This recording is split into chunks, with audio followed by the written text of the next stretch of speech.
madman, murderer, relentless optimist, a world traveler, flight instructor, and one of the elite.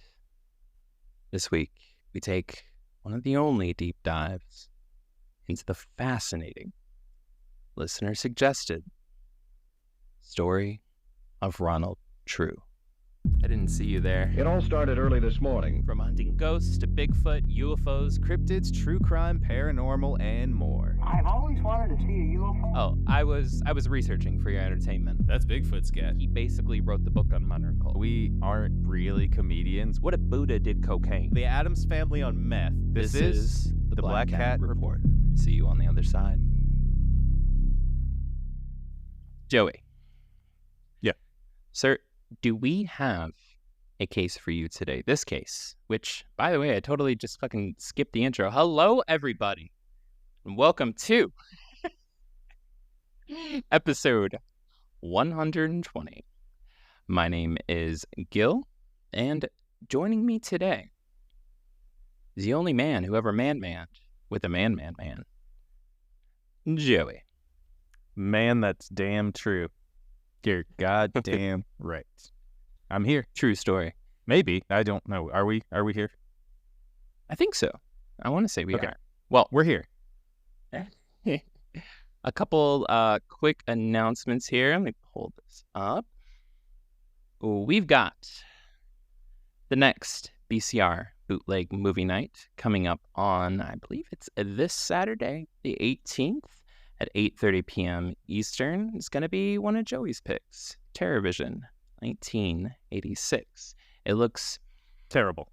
absolutely freaking Terrible. terrible. Yeah, it'll be great. It'll be great, and I hope y'all can join us for that. Mm-hmm. We also have, let's see, the B3 birthday party, the Beer Booze Boogeyman birthday party, which is going to be a paranormal open lines event.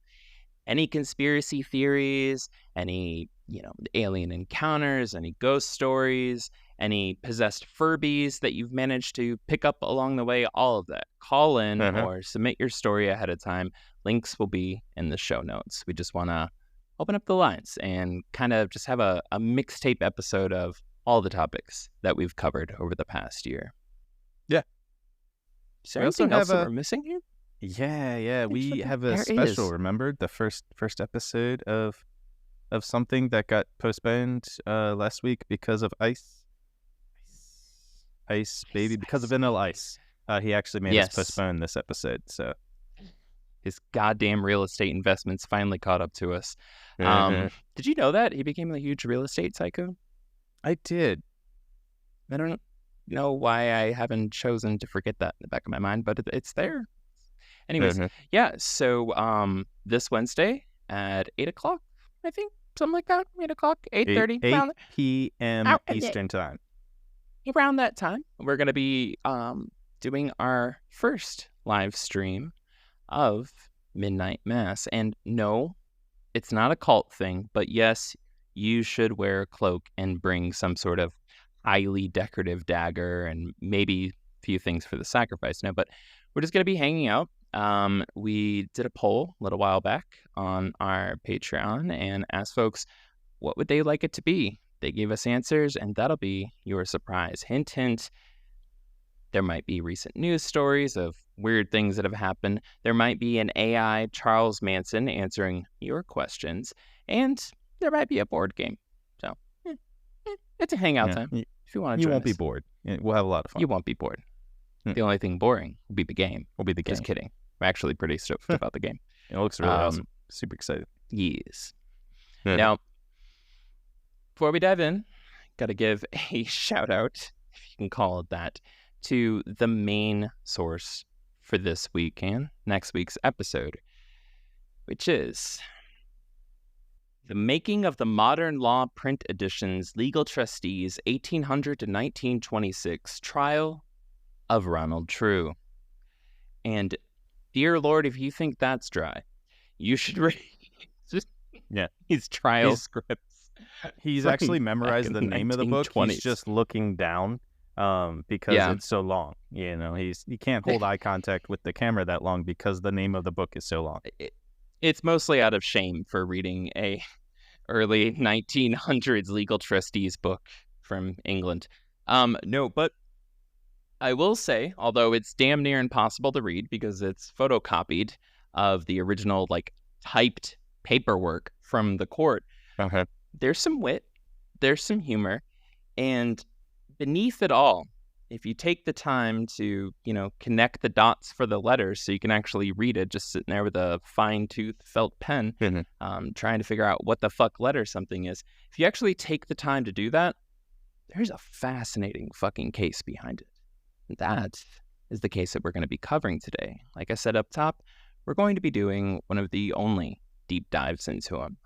And surprise, surprise, there's a lot of false information about him out on the internet, specifically when it comes to dates and when it comes to at least one noble person's reputation.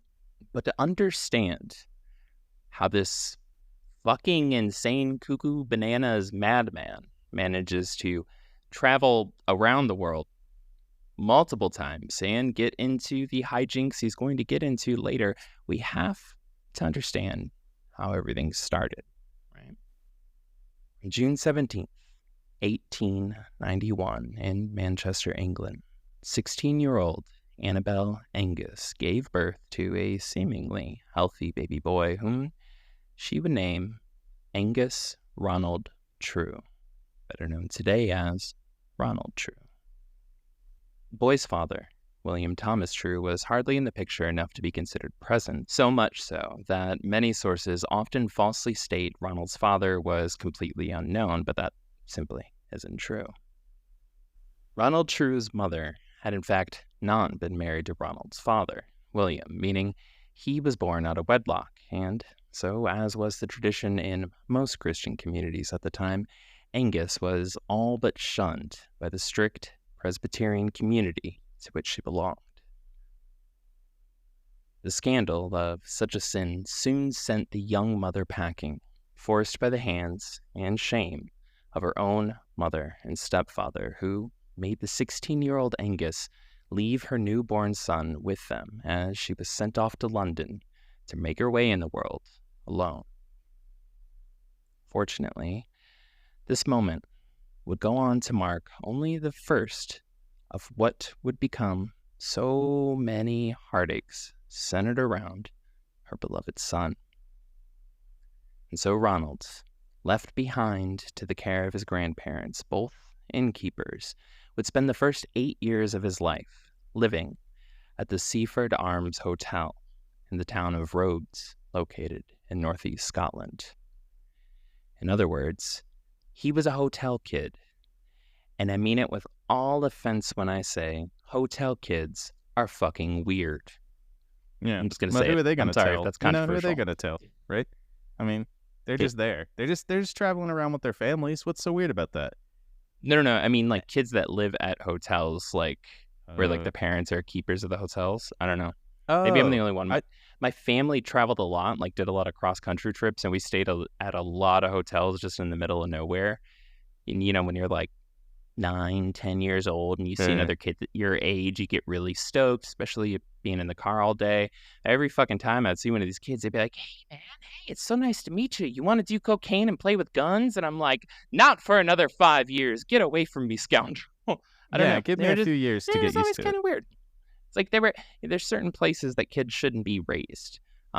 Truck stops within the Catholic Church and hotels. I think those are like the three main places I don't think a little kid should be raised at. But it's the three musketeers of not raising children at, Well, regardless, Ronald was no exception to my strangely defined bias, and as later memories of those closest to him at this time would vividly recall decades later, he was very quickly displaying many of the classic warning signs and behaviors that lovers of true crime know all too well. He was selfish, disobedient, terrible in school, and often in trouble for skipping class. And while not considered earmarks for a would-be madman turned murderer, it was Ronald's detachment from empathy that manifested in his childhood hobby of constant and violent cruelty to animals. Number one. It's always the sign, baby. Uh-huh. In 1899, his grandmother, Ronald's primary guardian, passed away, which quickly led to the now 8-year-old Ronald being sent off to Dartford, Kent, some 18 miles southeast of London, where he would live with and be cared for by a governess, which I had to look up. And although it sounds really fancy, in reality, a governess is just a very British title given to a nanny who takes care of children over 6 and who mostly focuses on education, behavior, and early childhood development. So kind of like a mix between a one-on-one tutor and a nanny. Neuter, I would guess they would call him. Yes. And while that might sound like just some kind of random fun fact, right, about the term, when we break things down a little bit further, we can almost glean some assumptions about what Ronald was like as a person at this age, which led his grandfather to send him some 470 miles away to the opposite side of the UK to live with and be raised by a specialized, dedicated tutor. It's a pretty big send for an 8-year-old. It's expensive too. I bet that granddad is like, ooh. He came back home and saw the deers that he had like shot to eat, and the deers had like crazy markings in them, and he's just like, Well, in July of that same year, Ronald's mother, Annabelle, who had been forced to move to London and make her own way in life, met and married Lieutenant Henry Lethbridge Alexander. This marriage would eventually mark a major turning point in both of their lives, though, like most things in Ronald's story, it happened indirectly and with an odd ending. You see, soon after their marriage, Lieutenant Henry Lethbridge Alexander and Annabelle moved to the violently occupied land of India, where the lieutenant would be able to serve the crown and make a name for himself, being an oppressor and a colonizer. Well, yeah, that's a good name for yourself, though, in Britain. That's high. Like in those, I mean, honestly, like in those days, that's a good posting. There's a lot of money to be made over there, and like a lot of clout to get. As bad as that sounds, like a lot of money just to looking take at over the there. time period. Exactly. As bad as that sounds, but it's true. In the British Empire days before World War I, it was a great post to be in for a British officer. If he's a lieutenant would be Navy. He's a lieutenant, so yeah, he would. It's a good post. As a stepdad goes, he's a terrible person, but you know, the British Empire. I mean, you think about the times. That's kind of what it was. So, but it's terrible. And that's something I think too. Thank you for bringing that up. That's kind of important to keep in mind here. This is still back at the time when the phrase still rang true that like the sun never sets on the British Empire, right? And that was a phrase because Britain, England owned and occupied and took over land everywhere in the world, all the way around the world. It's the biggest empire ever, you know? Yeah. And so it's kind of important to keep that in mind here as some traveling and some things like that come up here a little bit later, but anywho, a lot of colony stuff. Yeah. Well, unfortunately, after 2 years, Annabelle became terribly ill and had to leave her lieutenant husband Alexander in India and move to England. Now, what does that have to do with Ronald, and why did I tell you all that? Well, like everything in Ronald's life, it's going to be a fun side quest.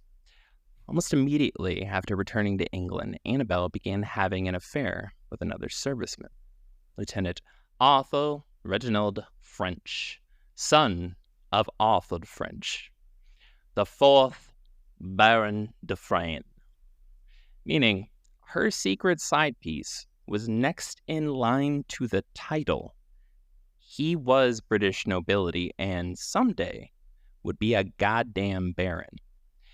While the Wikipedia page for Arthur Reginald French seems to have been cleaned up a little bit so that his actions may come across as, sounding more reasonable and his life a little bit more honorable. Yeah. to point this out because I noticed something. If you're searching for him, you'll come up on some fairly reasonable things that I guess really, really high up in, the nobility, some things would be considered scandalous, but for most folks, it'd be fine. But if you're searching from the direction of Annabelle and Ronald, and you find him, you come across a different story. And actually, you come across a few more court cases and legal documents from that time. So, something to keep in mind here. So, anyways, as it turns out, when you're researching, like I just said, when you're researching the history of Ronald True, the dates, documents, and accounts of what went down with Arthur and Annabelle at this time paint a completely more naughty picture of dear old Arthur. As the old adage I just made up goes, once you go barren, you just stop caring. And that's exactly what happened to these two lovebirds when in only a matter of a few months, their affair escalated from midnight romps to moving into a house together and openly pretending to be married.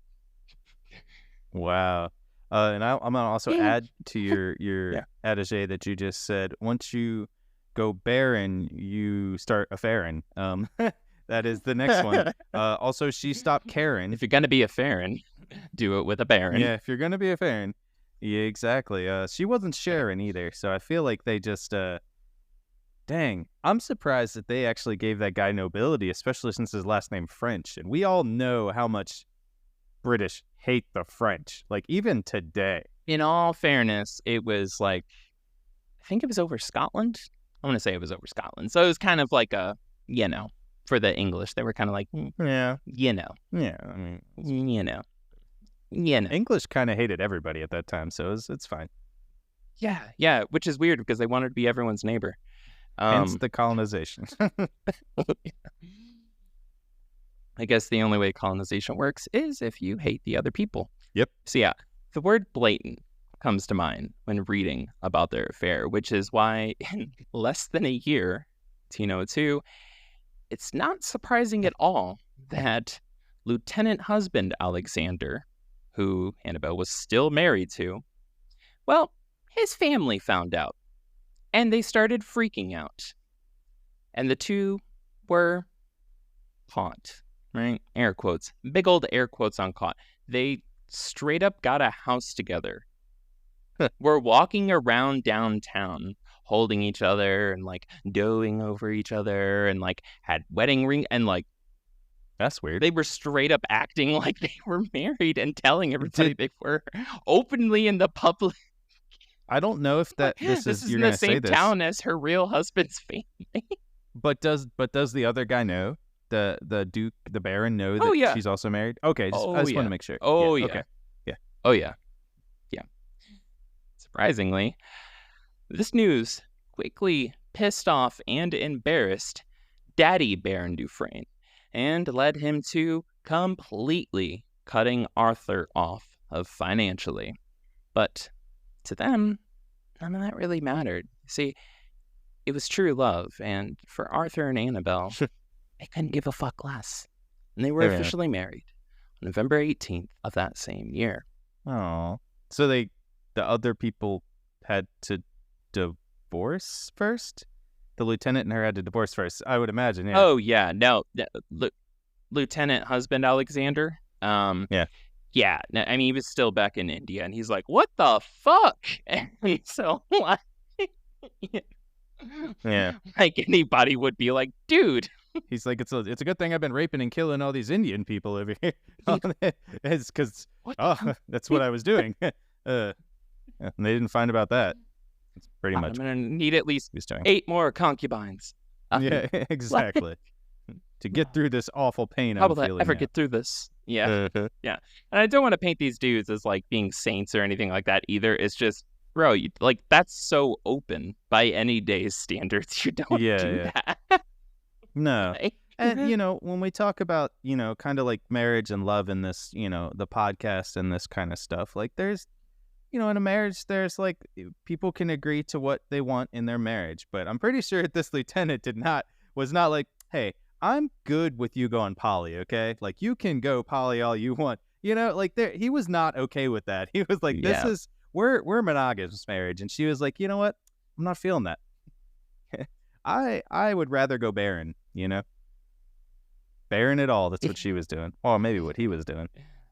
Bearing it to the world.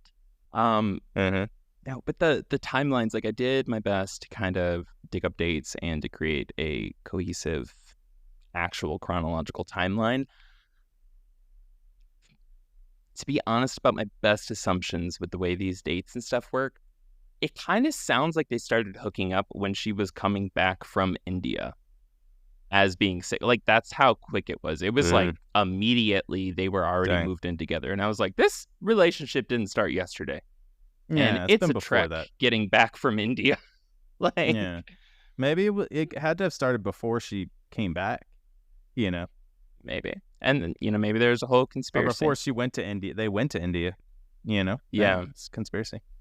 Well, and this is important to keep in mind.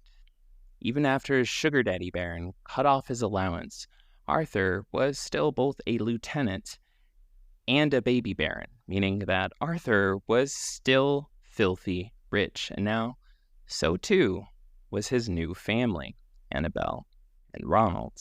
Yeah. Now, Joey, Yeah.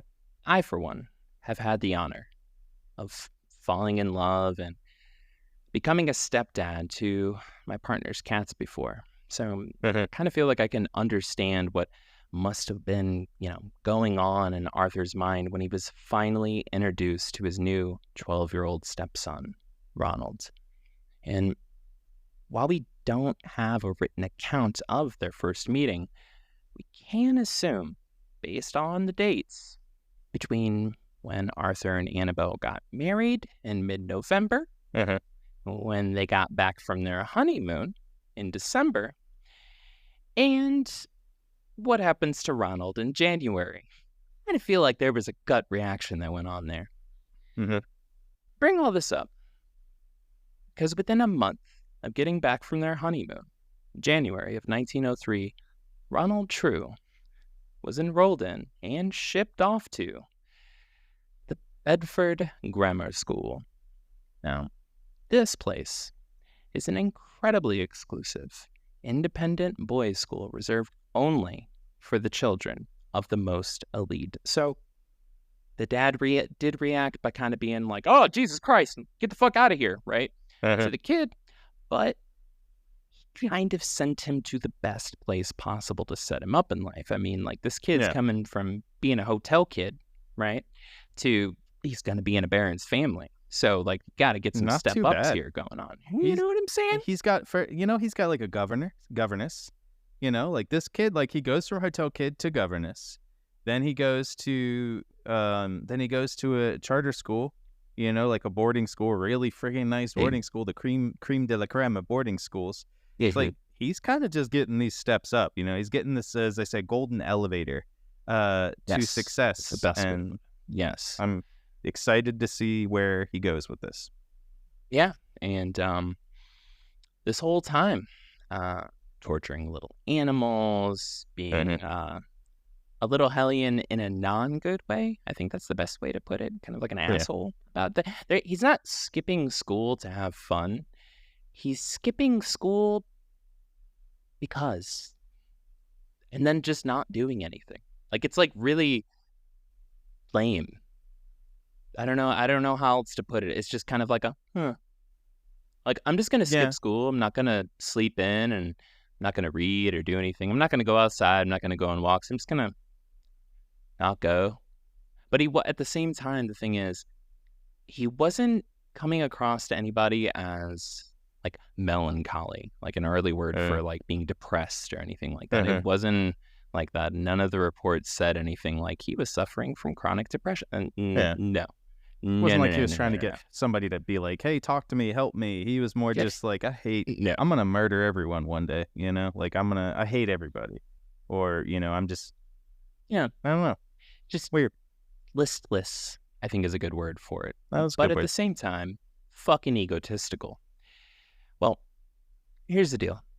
For the next 5 years, Ronald rubbed shoulders with the sons of royalty, the future leaders of empires and heirs to literal fortunes.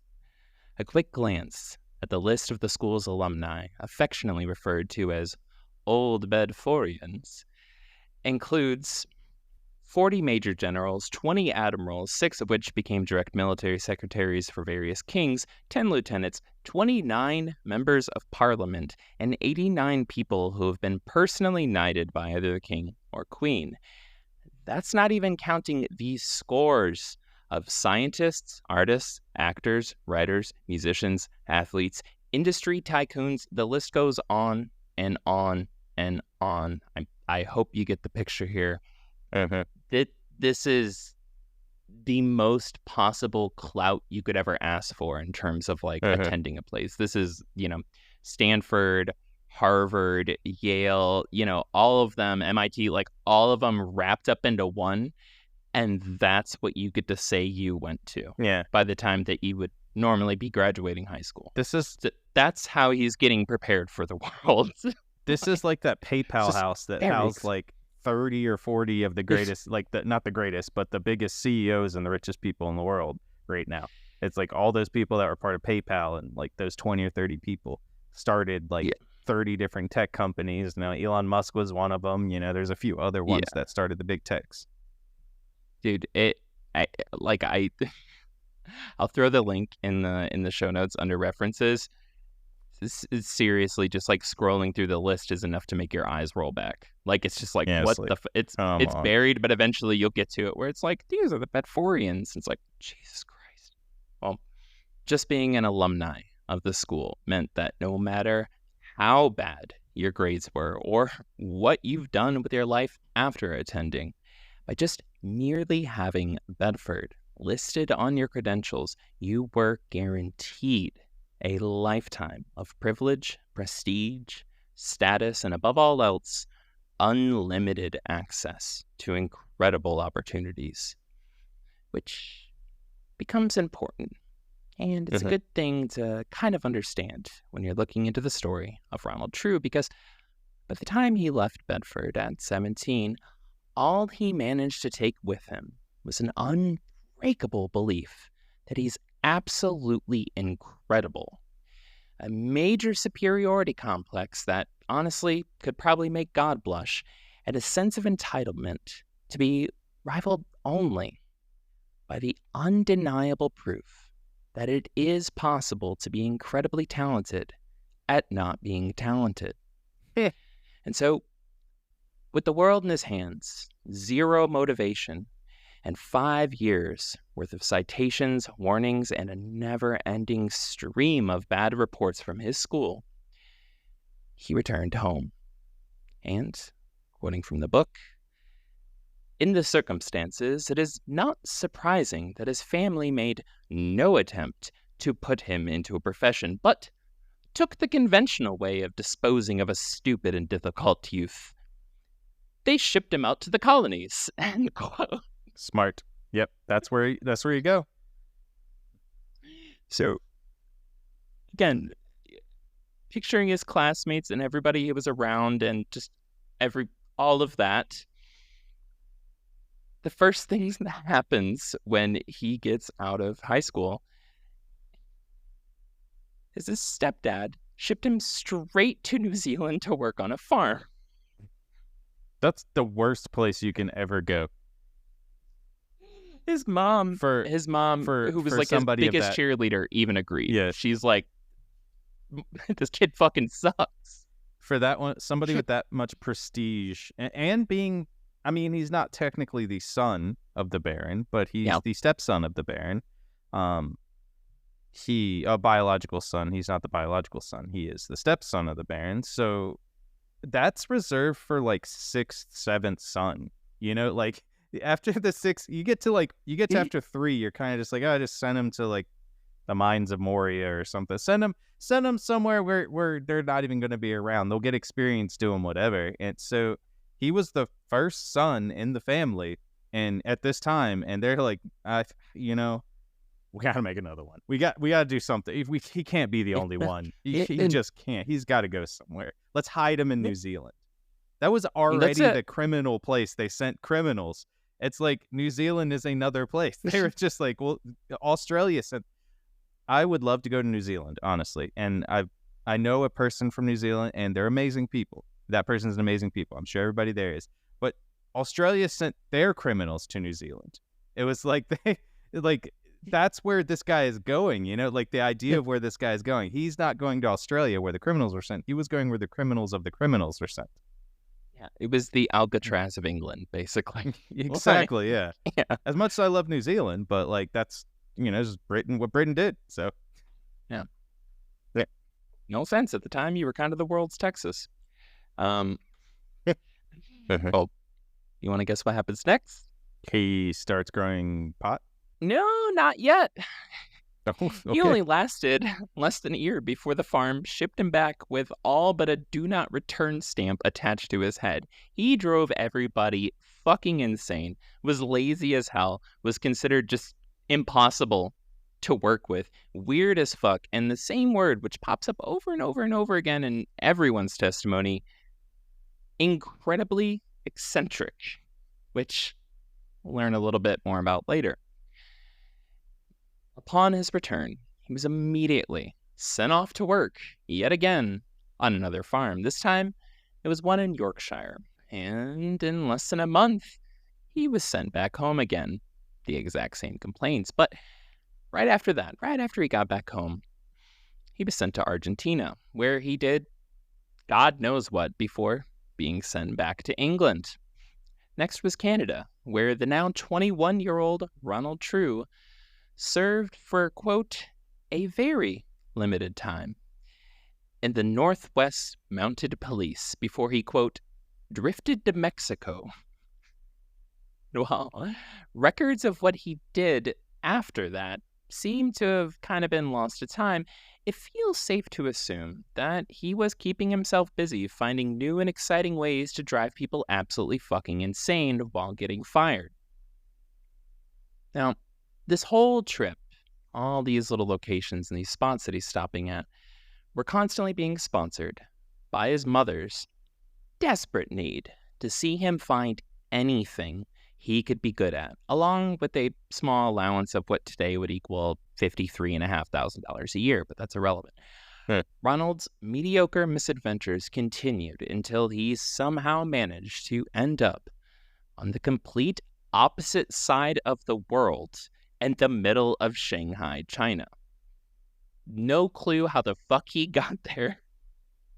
Especially we're looking at it's around 1913, 1914. No clue what the fuck he did.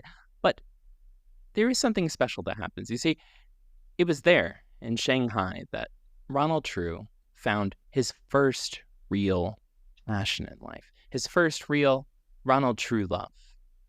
Morphine. That's a good thing to love. He actually went to Shanghai. He was like, am I too early for rush hour 3? Chris Chris Tucker. Chris Tucker. I always confuse the Chris's because it's Chris Tucker, Chris Rock and Chris Tucker. Yeah. I always can confuse their names. I know who they are. I can see them. But Chris Tucker, great. Yeah, that's what he was searching for. He was searching for rush hour 3 in Shanghai. Yeah, I think the second one was also in Shanghai too. You never know where we're gonna go here. You really don't. He's only he's 22 at this point. He's a world traveler at 22.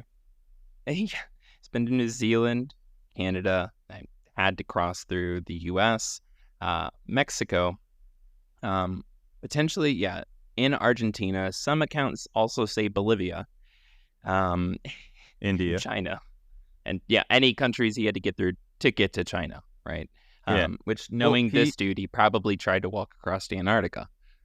Nowadays, he would be the freaking worst influencer on Instagram. Jesus Christ, you're right. He would just be sitting there sitting on the beach, and behind him is just people working on a farm looking at him what are you doing? The farm's near the beach, and they're just looking at him this asshole over here. This entitled asshole. He's it's hard days. Like a child work on drowning the farm. in the background. Yeah. Hard days work on the farm. Oh, yeah, there's a child over there. It's fine. I mean, it's just whatever. That happens every day. oh yeah, I'm just sitting here. And I'm saying he's got to stay true to himself. Ronald True. Yeah. No. Stay true to yourselves out there, everybody. True out, you know. Damn it. Worst. I think that's what you fucking nailed it. It had been bothering me all for the past like week and a half. Like I'm like he's not a nepo baby, right? He's not a nepo baby because he kind of, you know, like you said, like that golden ladder, golden escalator kind of like up kind of situation. So he did have kind of a rough beginning, but dear Lord, did he adapt to the mentality of a douchebag rich kid so fast and so naturally? Like that. Like yeah. it was inherent, you know? Like he was always meant to be. Yeah. And honestly, he acts like it constantly. Mhm. He's just like, of course, yeah. Like he acts like when he was born, he had already conquered the world and was bored with it. Like that's kind of the vibe that he's Yeah. always had about things. Huh. He's a douche. He's a douche. Yeah. Well, But that's lack of empathy, you know. That kind of goes hand in hand with like how you react to the world and how you just go through the world. yeah. But this brings us up now to the year 1914. And Joey, do you want to tell our listeners what started in 1914? I would have to say, what is it? What was the big, AC/DC. huge No. event? AC/DC's first concert. It was literally the beginning of the Great War, as they called it at that time, because they were like, there's not going to be 2 world wars for sure. Foster It's us called out. the Great War. Yes, it was the beginning of World War I. After seeing the news of the war coming up on the horizon, Ronald True made his way, yet again, back to England. It took a little while, and I want to assume the morphine had something to do with it, but Mhm. the whole time, he knew in his heart the only way England could possibly win the war was if he signed up and joined the fight. So, in 1915, Ronald enlisted. Mhm. Dying in the trenches wasn't really his style, wasn't really his Yeah. thing. So, with just an unrelenting, complete confidence and zero qualifications, Ronald applied to and was somehow accepted into the newly formed Royal Army Air Corps. RAF. Now, let me tell you, Joey, in no time at all, he was able to make a name for himself and become known by pretty much all of the pilots and all the high brass. Not for his skills and abilities, but for his incredible, almost heroic display of incompetence. It's the best kind of display of incompetence ever. He became notorious for never wearing his hat because, quote, it put too much pressure on his head, end quote. He would just walk around the base all day, like holding it. It's the military, it's the 1900s, pretty fucking strict about dress code and shit like that. Yeah. So this is a big deal, but it's going to pop up later too, because he kind of his whole life had this allergy to wearing hats, even when it was seen as rude to not wear a hat. And a decade later. But yeah, besides that, when asked about him later, he was described by his peers at this time as, quote, eccentric, childish, irresponsible, and a notoriously terrible flyer, end quote. But Ronald didn't listen to the naysayers, no. And he wasn't one to give up. After spending more than a year in basic training and having 3 attempts to pass his flying exam, Ronald True was finally issued his wings. Everybody freaked the fuck out, even the instructors. Nobody, years later, was like, I have literally no clue how it happened. Ronald True might have just killed the person that was in charge of it or drugged them or something. Like, this shouldn't have happened, basically. Yeah. If we go by how the in 1920s and 1930s in Soviet Union from the last episode, I believe that they were baby trainers, and they were just like, that's good. That's good. Remember the booster seats that they had in Soviet Union to help the trainers work. And like, just want to point something out here. You know, if we want to talk about sexism and things like that. Looking at last week's episode and how much shit And she was good. She was really good. She was leading instructors and classes and was like a couple hundred hours shy when she was still like, 2, 3, 4 years too young to like be an official pilot. She was only like handful of hours away from having as much as.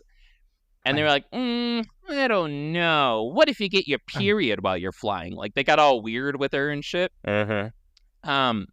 She's the example of when an eccentric person that doesn't really give a fuck about the world is talented and actually does make great waves. Where on the other hand, this complete fucking doofus who, again, thanks to Bedford, I imagine, is able to get access and get into and have opportunities for literally fucking anything. He's able to fail flying tests, flying exams 3 times in a row. And stay in basic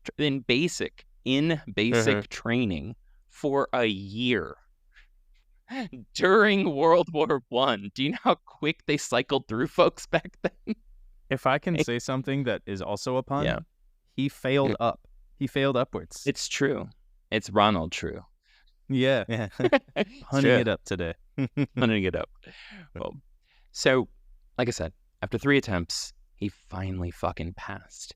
And he was issued his wings, the coveted wings that pilots have always gotten when they're approved, which Ronald immediately threw out and replaced with his own custom-made wings that he had ordered a while back that were, in fact, 3 times regulation size and didn't match anybody else's. In a time where everyone was strict about uniforms. Love it. He had, like, freakishly large wings made. Like, I just like to imagine, like, glittered and bedazzled, like, wings with it just has, like, some, like, little saying, like, stay true on the bottom or some shit. Like, the guy's a trip, you know, and we go back to last week, go back to, like, you know, the Lily, right? She dyed her hair. She would drop off flowers and planes. She had custom chrome boots, you know, had the fur going on. But she fucking earned it, right? Yeah. This dude's because just of talent. This guy just did it. Yeah. Even with all that fucking talent, she was still catching shit. Well, soon he was sent out on his first solo flight. And he crashed almost immediately. But luckily for Trew, it was just a minor accident. Some bumps and bruises. Yeah. And within a matter of days, he was back in the air on his second solo flight, where he also crashed again immediately. Like, it was like right after takeoff. Crashed. He barely pops up over a rock and then hits the ground and crashes, and he's like, cool, that was my second falls flight. off the ladder on the way up. Like, well, damn. The second one wasn't as kind to him. He suffered a severe concussion, and it actually ended up leaving him in the hospital unconscious for 2 days. But fast forward now, past the recovery. He's now on his 3rd solo flight when he crashed again, resulting in him being hospitalized for 3 months this time. 3rd time's the charm. 3rd time is the charm to go to the hospital. And the airplanes at this time, too, were open top. There was no... there's no covering, you know, like in World War II, they started getting plastic covering. So just think about it where he's on probably a propeller plane, biplane, which I imagine that he's in. He barely gets up and then crashes into the ground. Or he gets up to he couldn't have got up that high. That's what I'm thinking, is he couldn't have got up that high to crash and not die, you know? So he probably went up like 40 feet, and then something happened, like he like ejected all the fuel and was like, I hate fuel, you know. It was just like, I'm gonna be the first to ever fly without fuel, and you know, stupidly I should have crashed forgot my like wings. Climbs out just like jumps as he's leaving. And as a solo flight, I wonder if he had like a tail gunner or something like that was in there with him, because I don't think anybody would ever want to fly with that guy. No, not at all. Fuck no, dude. Like, no, everything about this guy is just like, no. And the thing is, too, this whole fucking time, he's just getting more and more egotistical and confident. Like, it's like he's ready to take on the goddamn world. You know they're hoping he dies. You know the instructors and the people on the ground like watch him go up and they're just like, come on, this is the time. This is the one that's gonna kill him. And then he gets in the hospital. Like, they get up to save him in quotations, and they like the the rescue workers, first responders or whatever that time, they get over there and just like, he's alive. All right, send him to the hospital. At least take him away for 3 months. Have some peace. Jesus Christ. Well, that actually describes a lot of his stays in hospitals. They were pretty happy when he left. And here's the thing, though, about this crash. While he fell in love in Shanghai with morphine, he became obsessed with it then. Some might say addicted during this third accident and his very long stay at the hospital. Regardless, it was somewhere around his second and a half or third crash. I like to imagine it was while he was in air before his third crash that somebody at the base, somebody paying attention, taking video of himself, finally fucking realized. Oh, yeah. Look, I'm up in the air on my second try. Let's hope I don't crash this time. Just got like a selfie stick. Yeah. A selfie stick with nothing attached to the end of it. And they're like, what the fuck is he doing? They're like watching with binoculars, like, what is he doing? Like, there's not even a phone here. What is going on? He's not a fan of hats, but he's not even wearing goggles. Just like birds stuck on his face. Well, I like to think it was probably, maybe around the time of sunset, maybe around the time of the plane crashing, that somebody in the higher-ups, somebody in the brass finally took note of this motherfucker crashing so many times and being really terrible at all things related to attempting things. And they ordered him discharged from the Royal Flying Court on the grounds that Ronald was, quote, unfit for service. Shame. And Ronald True words have never been said. Now, Joey, do you want to guess what his next move might be? He decided that fresh out, the air, getting more fucked up on was morphine. Not for him. Yeah, like he's like, I'm not a good flyer. You know what? You know what I might be good at? It's like doing PR, because I feel like I'm really good at that. I really also feel like the brass at the top, they were just like, they looked at his wings and they were just like, people's attention. Yeah, there's like he's that's too easy to be shot. The brass is always like, it was also like they said he has too much brass on there. There's not enough for the rest of us. So they were just jealous brass of all that they brass. Were jealous and they kicked him out. So what happened to him next? What really happened to him besides all the joking that I was doing?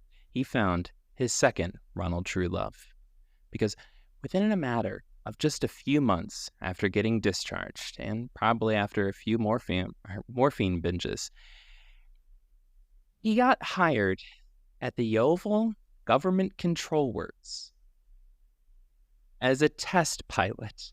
That's perfect for him. No, that is...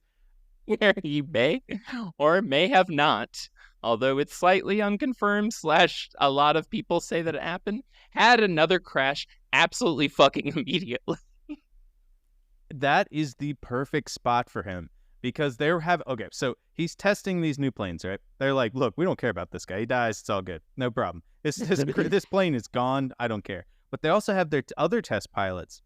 And as soon that he's the first one, of course he's the first one sent up there, right? Like they're not getting the good test pilots up there. It's like they're Ronald True. We told him to try on these new boots. Why is he getting in the plane? Yeah, chrome boots. But he gets in the plane, and then the instructors with the test pilots are sitting there and just like, look, do not do anything that guy does. Okay, so like he basically doesn't even lift off the ground and crashes into a wall that was not even on the runway. He just crashes into it, and they're just like, where did that wall come from?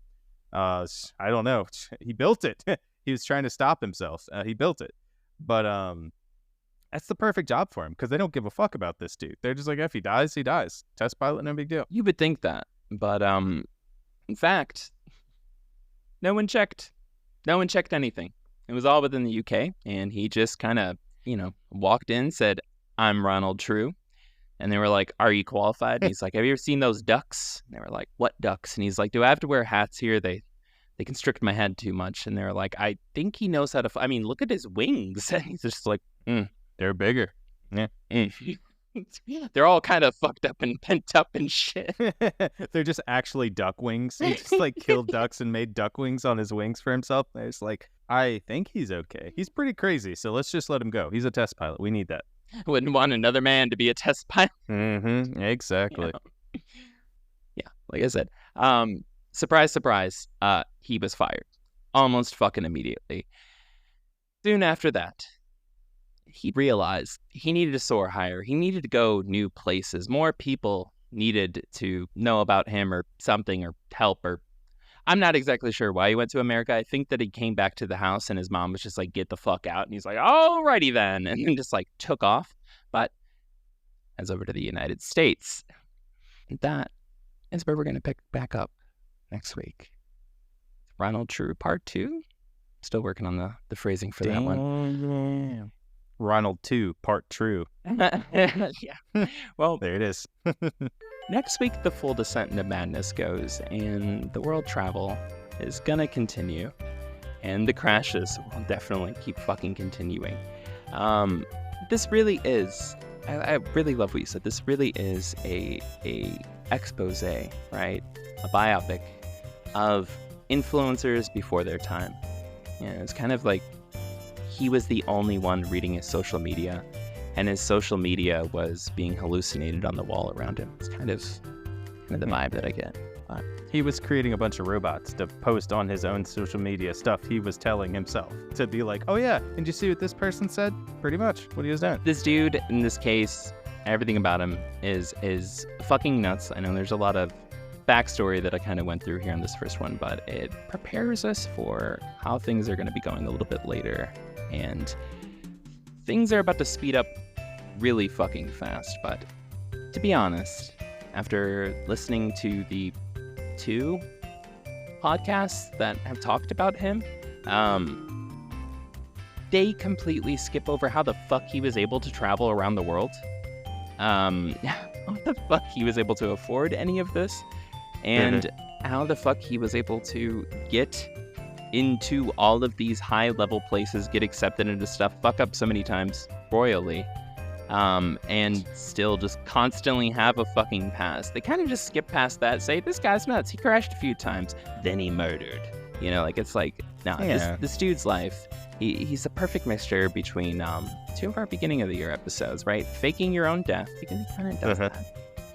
And Lydia Livyak, kind of a mix between both of those episodes, but kind of not good enough to pull either one of those off. No, he tried to fake his own death, I'm sure.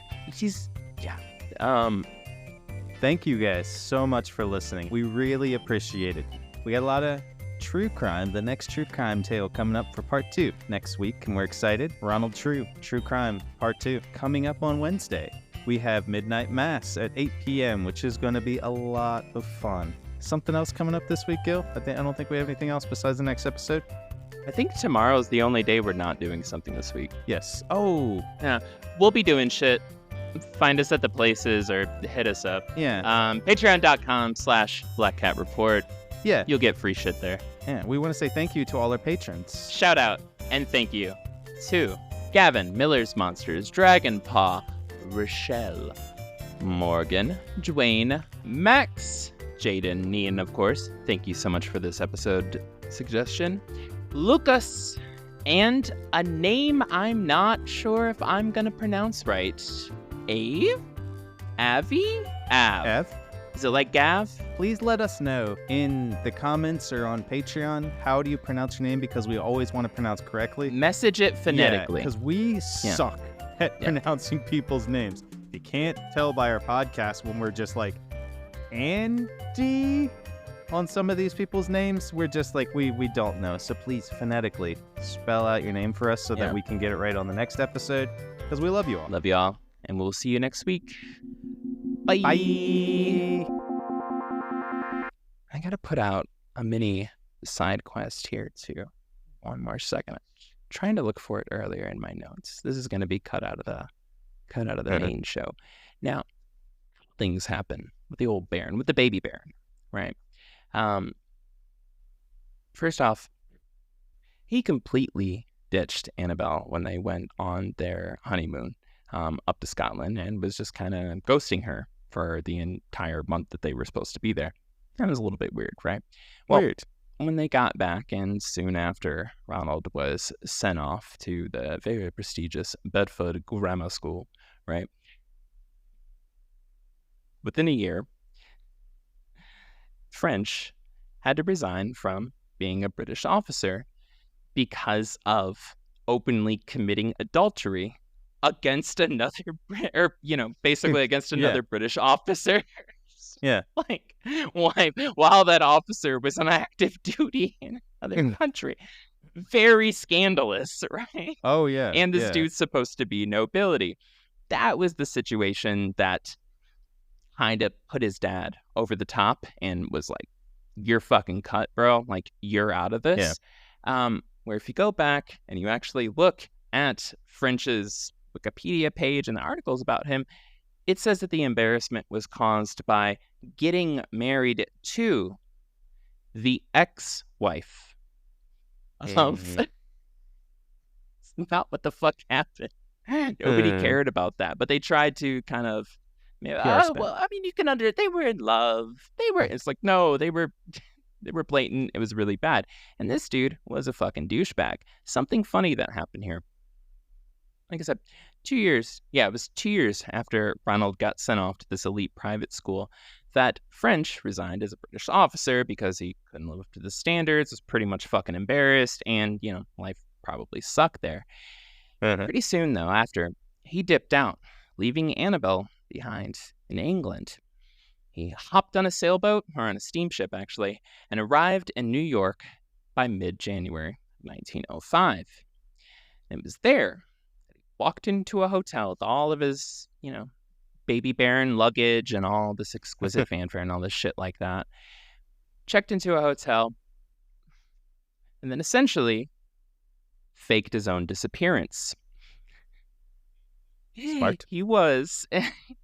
So this guy, who was technically the 5th Baron du Frey, just completely fucking went missing, and he did it on purpose. But this quickly led to the press freaking the fuck out, and like an open war / I don't know, shit throwing contest between the British consulate and the NYPD.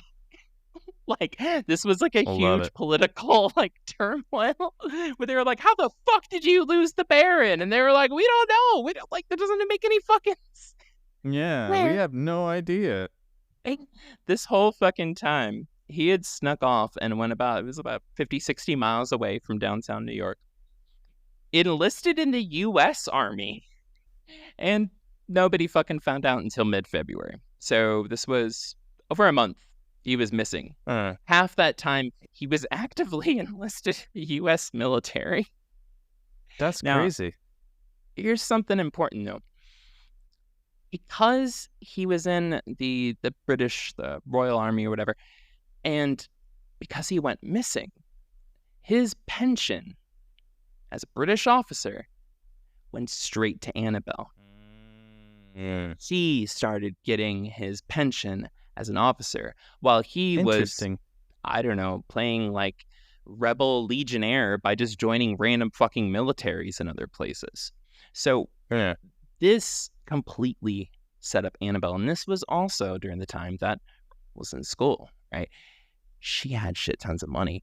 Now, Frenchie does return back because at the time you were able to pay to get out of service, right? If you had enough money. Well, his dad, Daddy Baron, he died. And that automatically made him the Baron, right? Baron Dufresne. He got rich as fuck. Became super popular with all the Americans and stuff like that. He was just buying anything anybody wanted, it was whatever. Yeah. And then he was like, all right, guys, seems like my country needs me, so I'm going to dip the fuck out. Paid to get out of the military in the U.S., went over, started fighting on the front lines immediately. And it was on the exact same fucking day, the exact same location. Him and his brother died in battle. Looking for, I don't think I have it written down here. It was some bridge anywhere. Point is, the Baron and technically the next Baron that was going to be both died the same day in the same place in World War I, which lightweight throws Ronald into this like pseudo Baroness. He's a place baron of now. potentially, yeah, and it made them ultra super freaking don't give a fuck about the world. Yeah. There was so many things going on back behind the scenes that just kept pushing him up the ladder and pushing his mom up the fucking ladder. Just Do you think that he left purposefully so that she could have his back pay? Do you think he thought about that when he was just like, maybe because I know that when I'm missing, they're yeah. I wonder that because he that dude he bounced all the fuck around and served at a bunch of different places and was just he's one of those folks who was just like really loves war. yeah, I'm not sure. He might have done that, but at the same time, might have just been a douche because like he fucking who's gonna ditch their wife on their fucking honeymoon? Yeah, it's not Like, okay. He just completely fucking ditches her. So like I said, the men in the story, they're not fucking saints either. But there was a lot of scandalous shit going on. I just don't think he gave a fuck about anything. I don't know. That's just kind of my take on it.